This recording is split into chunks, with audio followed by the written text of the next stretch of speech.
Students, आज हम class 7th की English book an alien hand का चैप्टर 2 रीड करेंगे, ब्रिंगिंग अप कारी। तो स्टूडेंट्स, आगे बढ़ने से पहले आप लोगों से रिक्वेस्ट है, अगर आपको ये वीडियो अच्छा लगे और आपके लिए हेल्पफुल हो तो मेरे चैनल को सब्सक्राइब कर लीजिए और लाइक करना ना भूलें। और आपको हर क्लास का 1 बाय 1 चैप्टर जो है इसी चैनल पे अवेलेबल होगा। सो आइए स्टार्ट करते हैं। कारी ए 5 months old baby elephant lives and grows up with his 9 years old friend and keeper। कारी एक एलिफेंट का बेबी है जो 5 महीने का है, लिव्स वह रहता है और बड़ा होता है अपने 9 वर्ष के दोस्त के साथ और अपने रखवाले के साथ। Kari does not eat much, just about 16 kilograms of delicious twig a day. Kari ज़्यादा नहीं खाता, अभी वह लगभग 16 kg जो है डिलीशियस स्वादिष्ट ट्विग्स टहनियाँ खाता है एक दिन की। प्लेफुल एंड सेंसिटिव, कारी saves a boy from droning. Playful यानी कारी है वो चंचल है, संवेदनशील है और वह बचाता है एक लड़के को डूबने से। तो देखते हैं कैसे वो लड़के को बचा पाता है। Kari the elephant was 5 months old when he was given to me to take care of. अब यहाँ पे राइटर कहता है कि कारी जो है एलिफेंट वो 5 महीने का था जब वो मुझे दिया गया था उसकी देखभाल करने के लिए। I was 9 years old and I could reach his back if I stood on tiptoe. और मैं 9 वर्ष का था, मैं उसकी पीठ तक पहुंच सकता था यदि मैं अपने पंजों के बल खड़ा हो जाता। He seems to remain that high for nearly 2 years। वह मुझे 2 वर्ष तक उतना ही नजर आया, उतना ही बड़ा दिखाई दिया। We grew together, that is probably why I never found out just how tall he was। हम दोनों एक साथ बढ़े, that's why probably यानी शायद इसीलिए मैंने कभी पता नहीं लगा पाया कि वह कितना लंबा था। He lived in a pavilion under a thatched roof which rested on thick tree stems so that it could not fall in when Kari bumped against the poles as he moved about। वह एक pavilion यानी पखवाड़े में रहता था, under ए थैस्ट roof एक घास फूस से बनी छत के नीचे जो टिकी हुई थी एक मोटे पेड़ के तने पर, ताकि यह गिर ना सके जब कारी जो है वो उससे पोल से टकराए। एज ही मूव्ड अबाउट, जब वह इधर उधर हिले तो। One of the first things Kari did it was to save the life of a boy. One of the first things, सबसे पहली बात या पहली चीज़ जो कारी ने की वो एक लड़के का जीवन बचाना था, यानी उस लड़के के जीवन को बचाया था, उसकी लाइफ को बचाई थी। Kari did not eat much but he nevertheless needed 40 pounds of twigs a day to chew and play with. Kari ज़्यादा नहीं खाता था लेकिन फिर भी उसे आवश्यकता होती थी 40 pound टहनियों की एक दिन में चबाने के लिए और उनको यानी ख़राब करने के लिए, उनके साथ खेलने के लिए।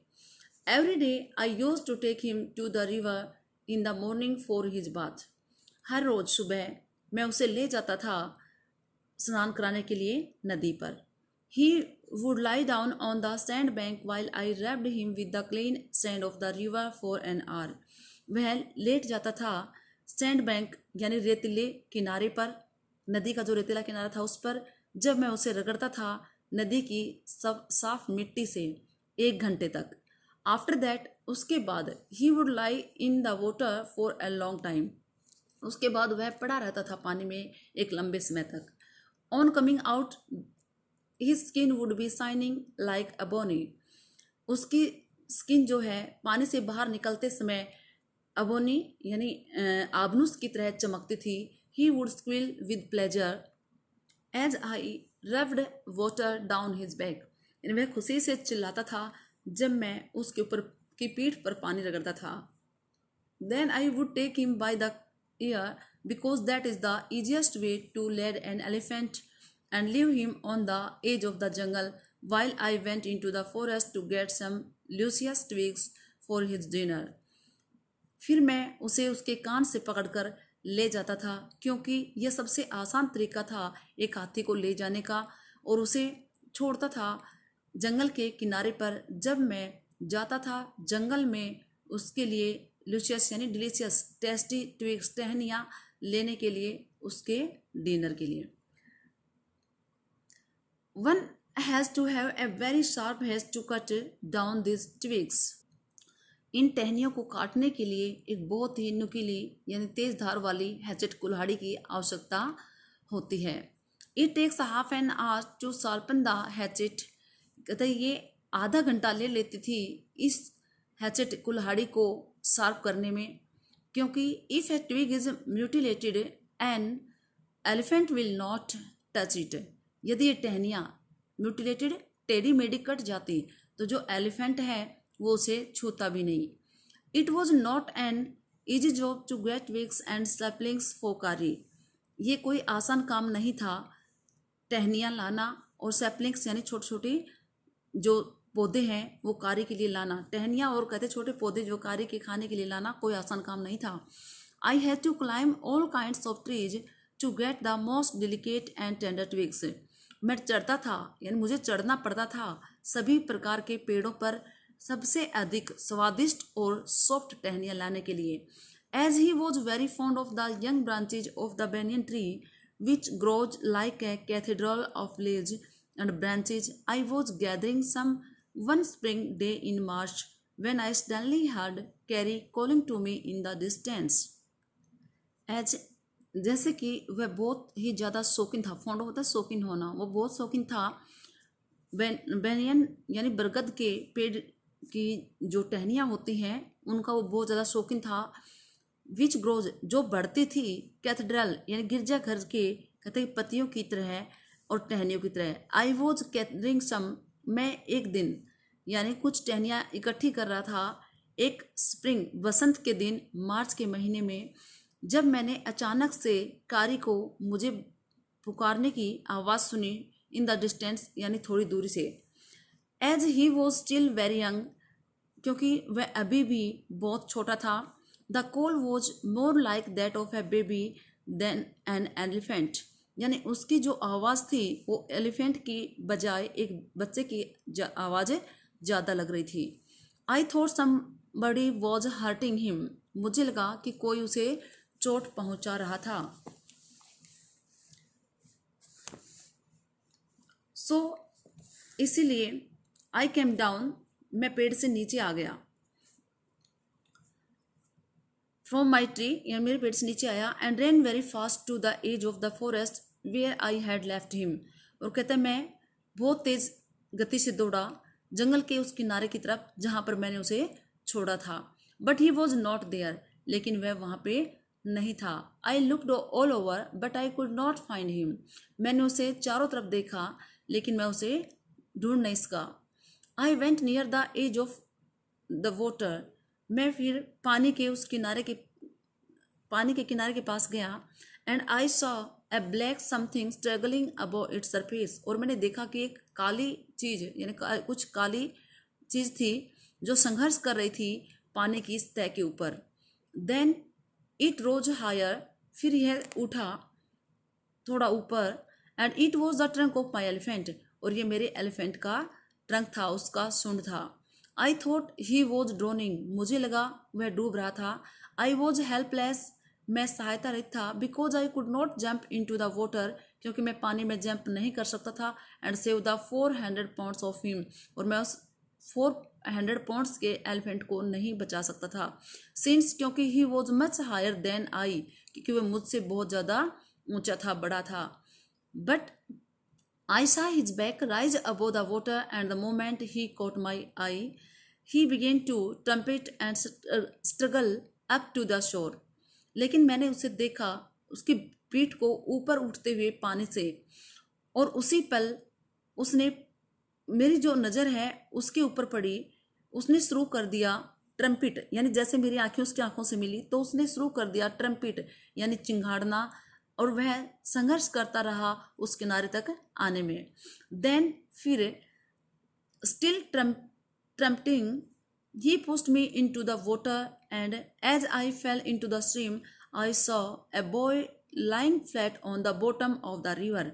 फिर उसने कहा था कि चिंगाड़ते उसने मुझे पानी में पुश कर दिया, और जब मैं पानी के अंदर यानी जब नदी में गिर गया तो मैंने देखा एक लड़के को जो नदी के तलहटी में पड़ा हुआ था। He had not altogether touched bottom, but was somewhat afloat. He had not altogether touched bottom. वह पूरी तरह से पानी में टच, बॉटम में टच नहीं था, सॉरी, वो बॉटम में टच नहीं था, तलहटी में टच नहीं था, बट वो somewhat afloat, लेकिन वह थोड़ा सा ऊपर तैर रहा था। I came to the surface of water to take my breath, and there Kari was standing. कहते जब मैं पानी की सतह के ऊपर आया सांस लेने के लिए, तो मैंने देखा वहां पर कारी खड़ा था। His feet planted in the sand bank. उसके जो पैर हैं उसने सैंड बैंक यानी किनारे की जो रेतीली मिट्टी थी उसमें गड़ाए हुए थे। And his trunk stretched out like a hand waiting for mine, और उसका जो उसने सूंड था उसको आगे फैलाए हुए था जैसे कि वो मेरे हाथ को पकड़ने के लिए इंतजार कर रहा था। I dived down again and pulled the body of the drowning boy to the surface, but not being a good swimmer, I could not swim ashore, and the slow current was already dragging me down. मैंने दोबारा से गोता लगाया, dived गोता लगाया,